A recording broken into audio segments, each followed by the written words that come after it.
चकोर पक्षी होता है जो अपने प्रियतम चंद्रमा को देखने के लिए व्याकुल रहता है।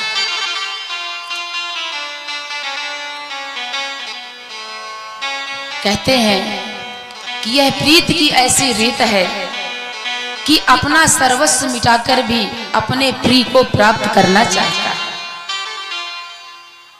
तो जो चकोर होता है वह हमेशा चंद्रमा के उदय होने का इंतजार करता है।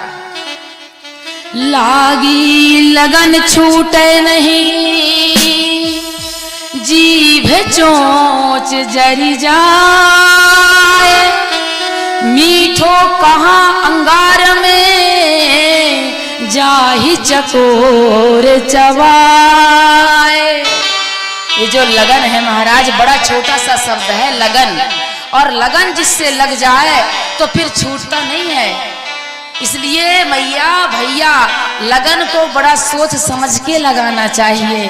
एक बार लग गई सो लग गई महाराज। तो चकोर की लगन जब चांद से लगती है ना तब, और जब चांद का दर्शन नहीं होता है तो चकोर व्याकुल हो जाता है। कैसे व्याकुल होता है? तड़पने लगता है और सोचने लगता है। जब उसने देखा एक अंगारा जलता हुआ, अग्नि का अंगारा देखा, तो चकोर ने सोचा कि क्यों ना मैं इस अंगारे में जल करके अपने शरीर को जला के राख कर दूं।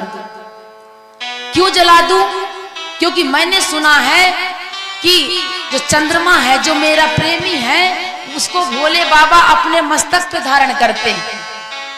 तो अगर मैं अपने शरीर को आज जला दूंगा, मेरा शरीर राख बन जाएगा, तो फिर भोले बाबा उस राख को भभूति बना के अपने ऊपर लगाएंगे।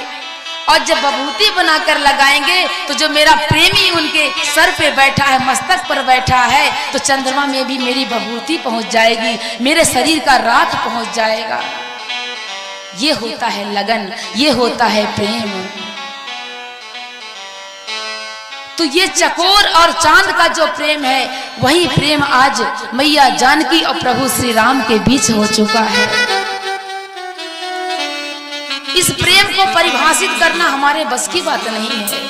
बाबा ने भी कलम छोड़ दी है कि प्रेम सिर्फ 2.5 अक्षर का है, पर इसकी महानता इतनी बड़ी है कि तीनों लोक इसके सामने तुच्छ है महाराज। पर प्रेम पल्लवित कब होता है? जब विश्वास होता है। जहां विश्वास है वहीं पर प्रेम है, जहां विश्वास खत्म, प्रेम खत्म हो जाता है। तो प्रेम का पर्याय ही विश्वास है। तो पर आजकल का कलयुगी प्रेम नहीं मारा, जिसको पाए उसी को कह दिया हम आपसे प्रेम करते हैं। ये प्रेम नकली है। कह देते हम राधा कृष्ण की तरह प्रेम करते हैं। अरे ऐसा कहने से पहले 100 बार सोचना चाहिए कि प्रभु श्री राम, मैया जानकी, कृष्ण और राधा जी के जैसा प्रेम दुनिया में किसी ने ना किया है, ना कर सकता है। कलयुगी प्राणियों का प्रेम तो क्षणिक है, स्वार्थ का प्रेम है। यह प्रेम उसी से होता है जिससे स्वार्थ होता है, और स्वार्थ को हम प्रेम का नाम देते हैं। हमारा स्वार्थ पत्नी से है, तब तक उससे प्रेम करते हैं। कल से पत्नी भोजन बना के ना दे तो फिर बोलेंगे कभी चली जाती तो दूसरा विवाह कर लेता। प्रेम खत्म महाराज। बेटे से बहुत प्रेम है, पर बेटा जब एक भी ना माने, हर काम उल्टे करे, तो पिताजी कहते चला जाए परदेश कमाए खाए, मैं ठेका नहीं लेके रखा। तो प्रेम हमारा कैसा है? स्वार्थी है। हमारे मन के चलोगे तो हमारे प्रेमी हो, नहीं चलोगे तो फिर हमारा तुम्हारा कोई मतलब ही नहीं है। ये है कलयुगी प्रेम। आजकल के लोग क्या कहते हैं? आजकल के लोग सिर्फ दिल लगाने के लिए प्रेम करते हैं। वो हमने दिल तुमको दिया था, कलयुगी प्रेम को बता रही हूं, आजमाने के लिए। हम तुमको दिल देते हैं आजमाने के लिए। आजकल का प्रेम ऐसा है। और क्या कहते हैं आजकल के प्रेमी कि जाना है तो जाइए, मुड़ मुड़ कर मत देखिए। अरे चले जाओ, जाना है तो जो, कोई फर्क नहीं पड़ता। क्यों?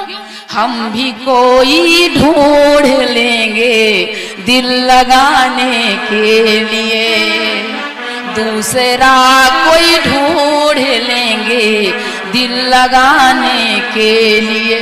कि हम तुमसे प्रेम करते हैं तुमको पाने के लिए, पर लोग यहाँ आजमाने के लिए प्रेम करते हैं, तो सतर्क हो जाना।